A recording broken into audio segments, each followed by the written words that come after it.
had our own paint up as cousins and mothers and daughters, and just talking about today and what's going to happen just with us, and just talking about the beautiful space that we're privileged to be in on Wurundjeri country.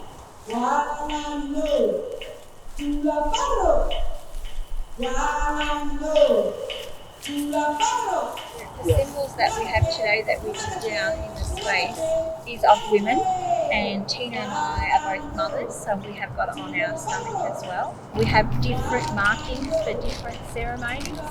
During our ceremony near the river, we made our reeds, and we have to just look and watch our aunties, what they're doing, and so we've all made our own reed necklaces.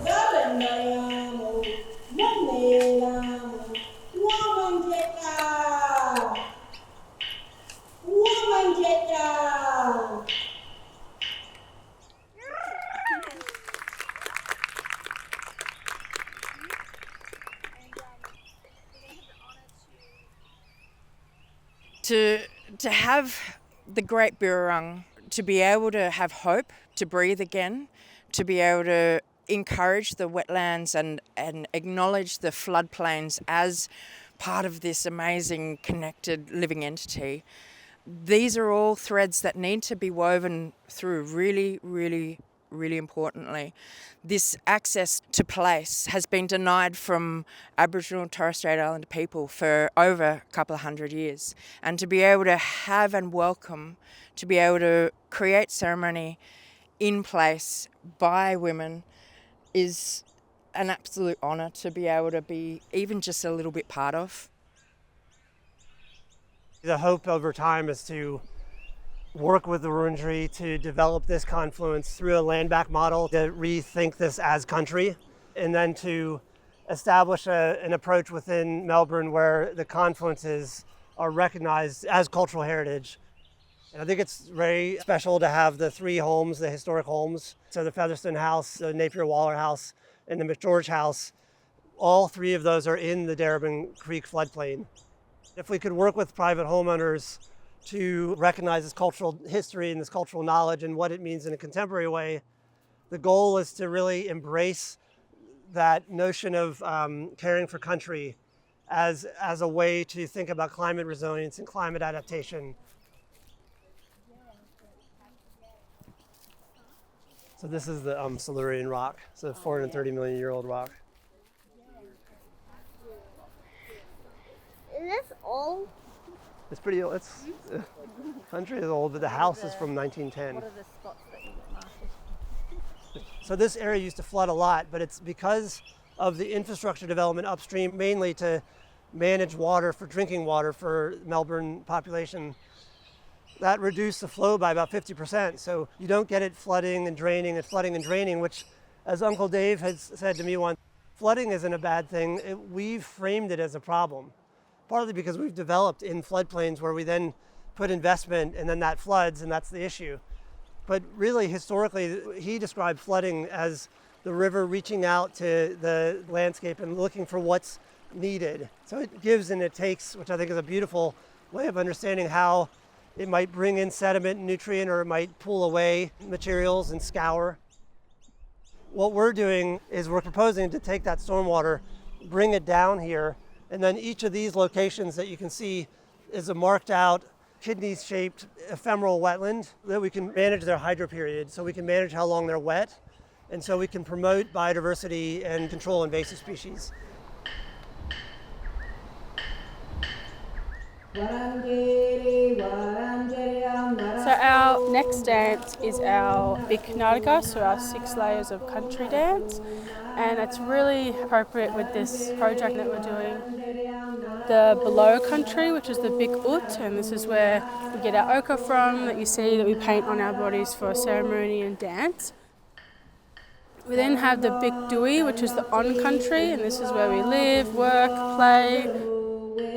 We then have the Banyabik, so the water country, and we have the Birrarung and the creek. This is our life-sustaining layer. It's very important for our survival and the plant survival. We then have the Murrumuk Bik, which is the wind country, The smoke from our smoking ceremonies travels through the wind. Our language travels through the wind. Wurundjeri, which is the sky country. This is where Bunjil, the eagle, and Wa the crow live in their physical forms.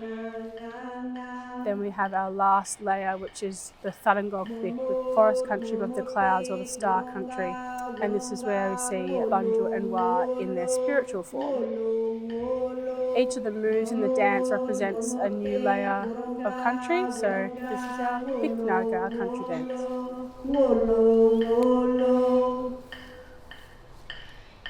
Ban bani bek yumrala morenda ban bani bek yumrala morenda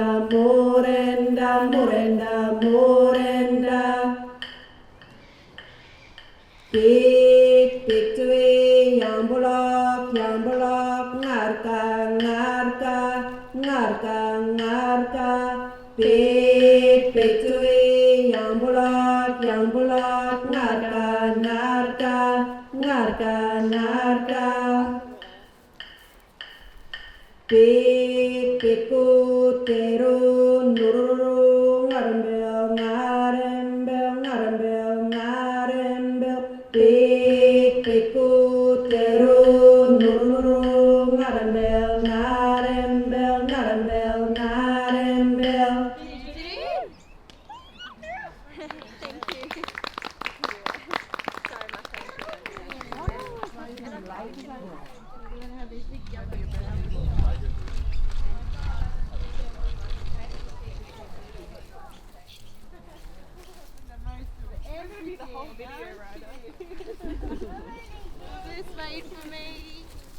This area is special. I can feel it.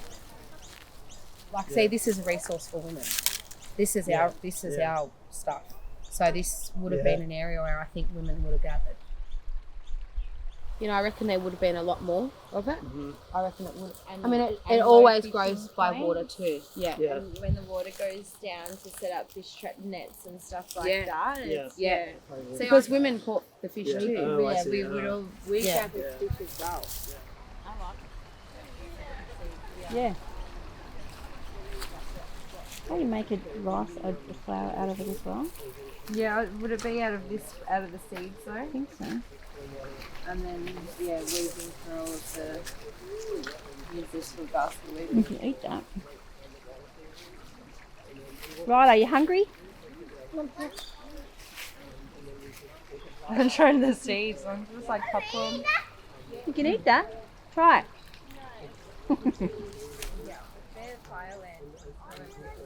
This brings back a lot of memories.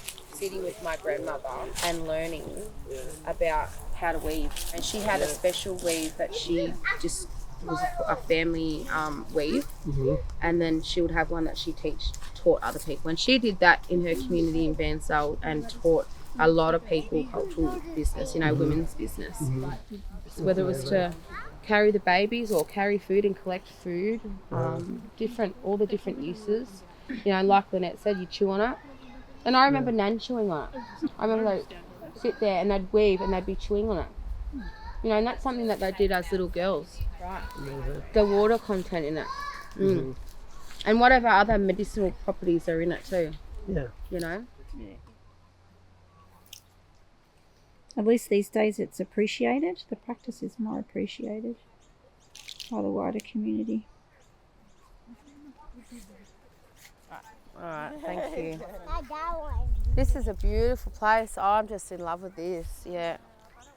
I don't even want to go. See, that's how we feel very connected here. I just want to keep weaving now. I started. I really wish that I could live on my country right here, right now. That's what I was saying. Just have access to a home with access out to our land. How much do you reckon these houses are worth? 2 million plus 3 million. 6 mil. Yeah, there you go. Take a photo. And I've never been to this area before, so it's really special, and I felt a real connection here. And so did one of the other girls too. She didn't want to leave, she said, and I felt the exact same way. You know, it's not a coincidence that two descendants feel the exact same way when we come to an area. But something you spoke about that really resonated with me was when you mentioned about us dancing upstream today. In one of the dances that we do as Wurundjeris, and back on my country and Wurundjeri country as well, another part, we have other connections through our bloodlines as well. We very much honour the story of the eel and that genetic memory that the eel holds.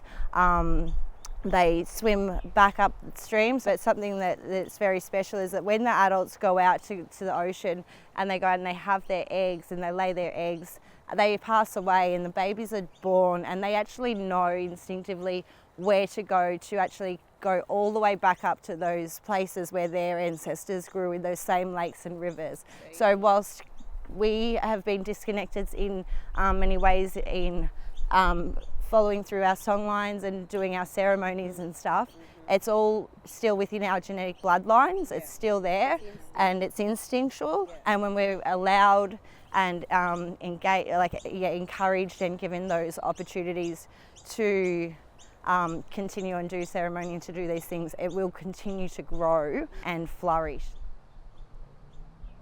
Yeah, coming to these areas, it's really important to, you know, not only does it bring back memories, but it also, it's going to create memories. You know, it's about keeping these cultural processes alive. I feel like we should dance for Nan. Yeah, we will. Yeah. The mother tree will be for Nan. Yeah. So today we're going to dance in honour of my grandmother, Edith Hayes Terrick, who was married to a Wurundjeri man, my grandfather, Johnny Terrick. So yeah, just in honour of all the women who, you know, would go to these areas, an area just like this, and pick the lamandra with their mothers and grandmothers, aunties and sisters, and do exactly, you know, what we're about to do now, you know, ceremony.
There's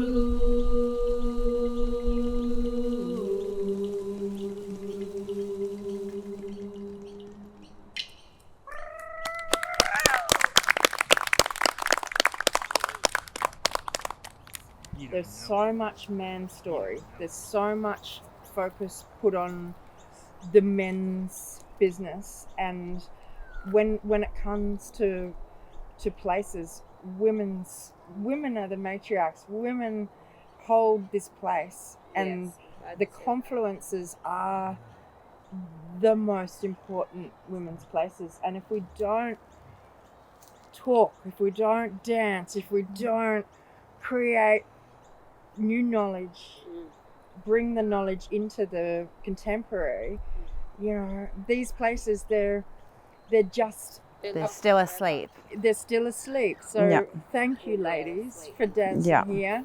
And I love that you said that. You know, I didn't even mention our black matriarchs.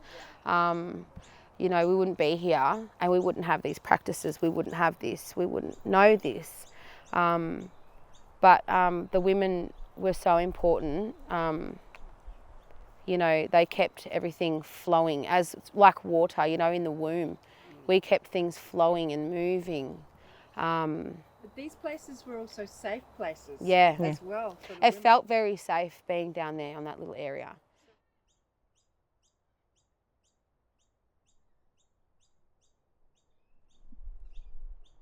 It's all about teaching, and so here today we're all about teaching anyway, and so passing down knowledge and watching and doing. So we're doing this move, so it's all about the tail.